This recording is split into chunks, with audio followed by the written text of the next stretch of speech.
অনেক সমালোচনা থাকলেও মুক্তিযুদ্ধ ব্যাপারে অনেক নেগেটিভ ব্যাপার স্যাপার থাকলেও সংগঠন এবং সাংগঠনিক দিক থেকে সবথেকে সুসংগঠিত দল হিসেবে আমরা যে দলটাকে বাংলাদেশে চিনি সেটা হচ্ছে বাংলাদেশ জামাত ইসলাম।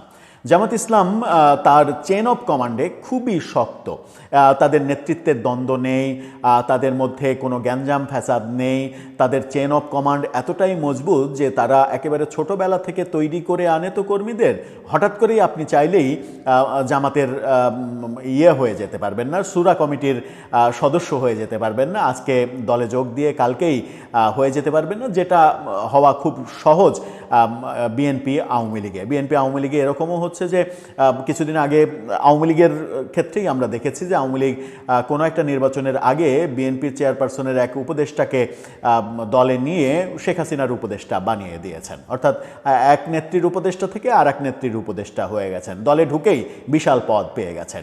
এটা জামাতে সম্ভব নয়, এতদিন থেকে আমাদের সেই ধারণাটাই ছিল। কিন্তু হঠাৎ করে জামাতে কি হলো? জামাতও গতানুগতিক আওয়ামী লীগ বিএনপির রাজনীতির ধারাতেই চলে গেল কি না, সেই প্রশ্নটা সামনে এসেছে যখন আমরা দেখছি যে অন্তত 2 থেকে 3 জন জামাতের MP candidate chain of command মানেননি। এবং সবথেকে গুরুত্বপূর্ণ হচ্ছে যে তরুণ রাজনৈতিক দল যারা সবথেকে বেশি পাওয়ারফুল প্রভাবের দিক থেকে মনে হয় ইদানিং সমাজে, তাদের 2 জনের জন্য জামাতের 2 জন প্রার্থী তাদের আসন ছাড়েননি, তাদের প্রার্থিতা ছাড়েননি। এই ঘটনাটা ঘটেছে নরসিংদী এবং চট্টগ্রামে, এবং যার মধ্যে এনসিপির আলোচিত সমালোচিত নেতা সরোয়ার তুষারও রয়েছেন, যার এগেনস্টে জামাত প্রার্থী পদ ছেড়ে দেননি, প্রার্থিতা ছেড়ে দেননি। হঠাৎ করে জামাতে কি হলো? জামাতে এই ধরনের বিশৃঙ্খলা কেন তৈরি হলো? তারাও কি গতানুগতিক রাজনীতিটা তাহলে শিখে ফেললো? চলুন একটু জেনে দেখি প্রথম আলো কি বলছে সেই খবরে। থাকবেন পলিটিক্স টিভির নিয়মিত আয়োজনে।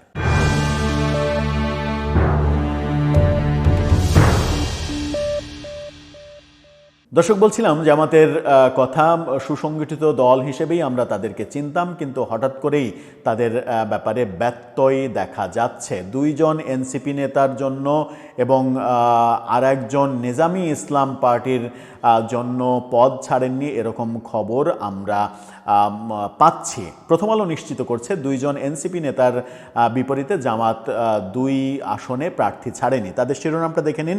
তারা বলছে এনসিপিকে ছেড়ে দেওয়া নরসিংদী 2 ও চট্টগ্রাম 8 আসনে জামাতের প্রার্থীরা সরেননি।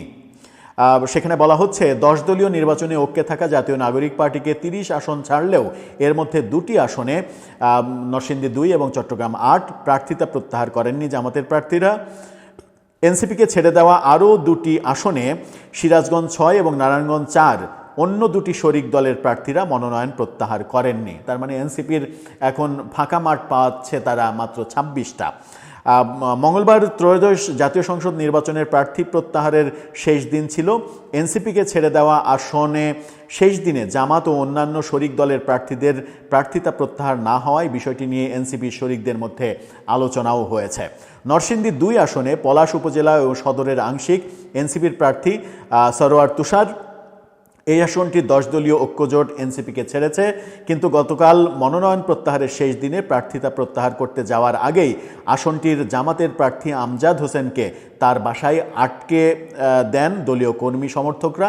পরে তিনি তার মনোনয়ন প্রত্যাহার করেননি।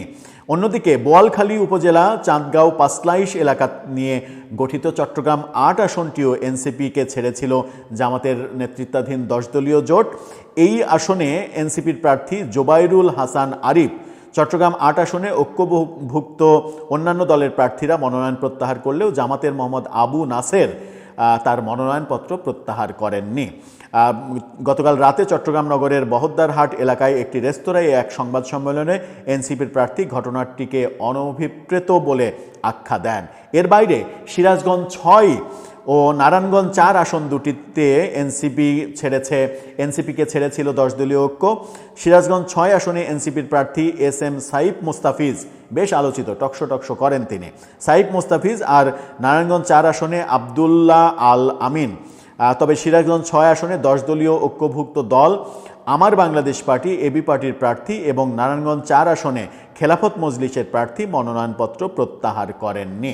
আমার বাংলা এবি পার্টি এবং খেলাফত মজলিসও প্রত্যাহার করেনি। তাদের নিয়ে খুব একটা আলোচনার ব্যাপার নেই, কিন্তু জামাত যখন চেন অফ কমান্ড ভঙ্গ করে, জামাতের প্রার্থী যখন দলীয় কমান্ড মানে ফলো করেন না, এরকমটাও শোনা গেছে। সেটা হচ্ছে যে নরসিংদীতে যেটা ঘটেছে, জামাত প্রার্থীকে দলীয় সমর্থকরা ঘরের মধ্যে বন্দি করে রেখেছে, কিন্তু জামাতের অন্যান্য নেতারা, জেলার নেতারা প্রত্যাহারপত্র, মনোনয়ন প্রত্যাহারপত্র তৈরি করে নিয়ে সেখানে গিয়েছিলেন যে শুধুমাত্র সই করলেই হবে, সই করলে তারা গিয়ে জমা দেবে, কিন্তু তিনি সই করেননি।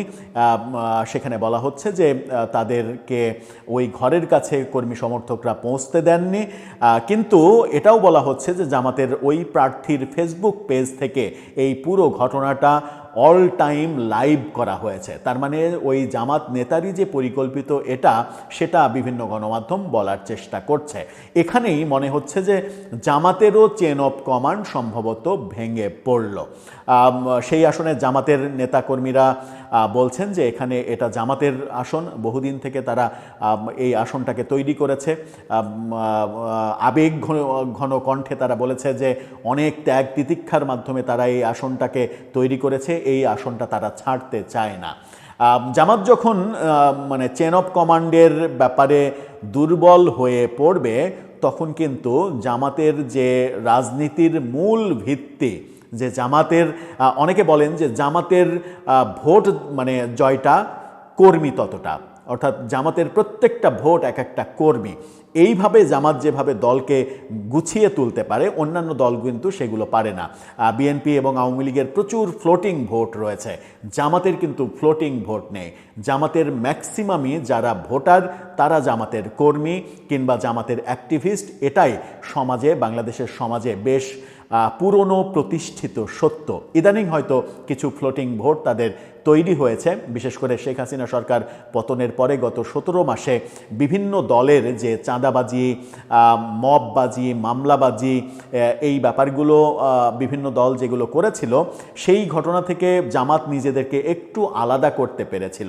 সেই কারণেই একটা পার্সেন্টেজ ভোট তাদের বেড়েছে হয়তো। কিন্তু আমরা ভিন্ন চিত্র দেখেছি গত বছর ডিসেম্বর মাসে নানা প্রেক্ষাপটে জামাতের জনপ্রিয়তায় আবার ধস নেমেছে, এবং বিশেষ করে ছাত্র সংসদ নির্বাচনে 5টা বিশ্ববিদ্যালয়ে বিজয়ের পরে তাদের নেতারা, ডাকসু, রাকসু, চাকসু নেতারা বিভিন্ন কর্মকাণ্ড যেগুলো শুরু করেছেন, সেগুলো মানে আবার নতুন করে বার্তা দেয় যে তারা কৌশলে বিশ্ববিদ্যালয়ে জেতার জন্য এক ধরনের কৌশলের রাজনীতি করেছে।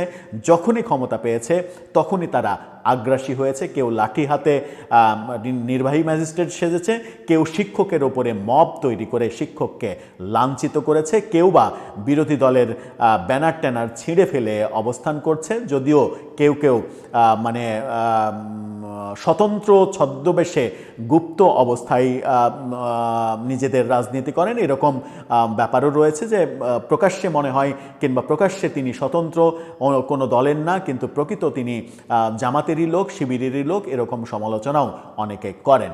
এই ব্যাপারগুলো যদি ঘটতে থাকে, জামাতের ক্ষেত্রে যদি এই ব্যাপারগুলো ঘটতে থাকে, তাদের যে রাজনৈতিক বলিষ্ঠ অবস্থান সেটাতে একটা বড় চিড় ধরার ঘটনাই ইঙ্গিত দেয়। দর্শক, আপনার মতামত এই ব্যাপারে জানিয়ে লিখতে পারেন আমাদের কমেন্ট বক্সে।